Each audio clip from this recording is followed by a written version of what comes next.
Hi, my name is Sofia. I'm the co-publisher of the Echo World.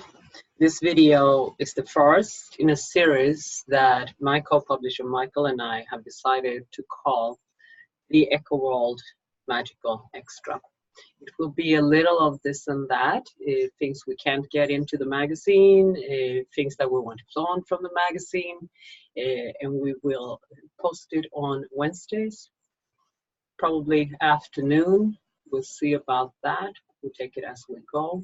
We're going to start this off very, very simply, and I will read my latest ghost story that was published in the January 2020 edition of the Echo World. It's part of the section Ghost Mysteries, Oddities, and Miracles in the South, and this one is called Breath. This story is part of the collection tentatively called Ghost Whisperer, Stories from a Nordic Witch Stranded in the South. They were mainly written during my first year in the Appalachian Mountains, having moved from Sweden, living at the end of a road with no green card to allow me to work, and my husband, Michael, working at the Monroe Institute. Being a stranger in a strange land, those days, ghosts started to talk to me, and so did death. I hope you enjoy this one. She didn't breathe. Breath connects us to life. Death lives in the pause after we exhale, before we inhale.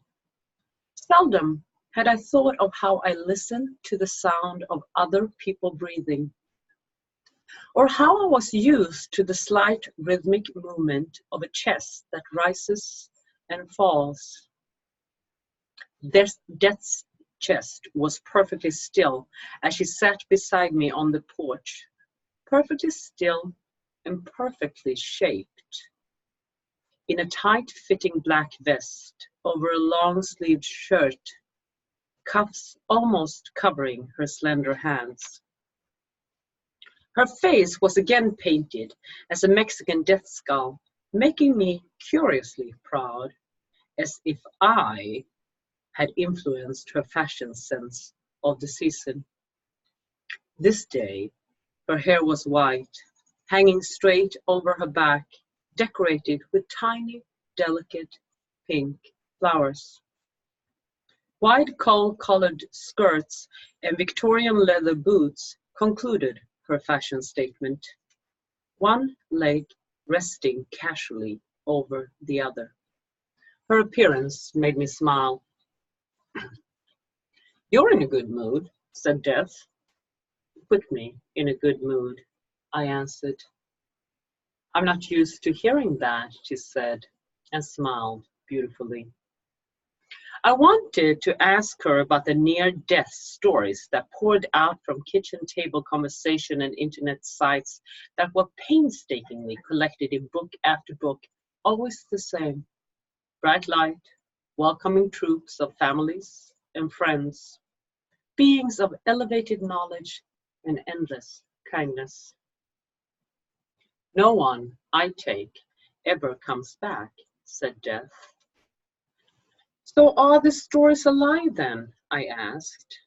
"No," she said, and stretched out her hands in front of her as if to inspect them. "Not a lie, only stories of comfort, as all religious stories of what comes after." "Are they real then?" "Of course they are real. They are as real as all stories are real. But not created by you. I do not create worlds. Only the living create worlds." "I thought ghosts could create worlds too." "Do you not speak to them, share their pain?" I knew the rest, and she knew I did. Her reasoning was a circle, a perfect circle with a shining halo. We all live, we all breathe, on either side of the veil, except for death, who doesn't do either.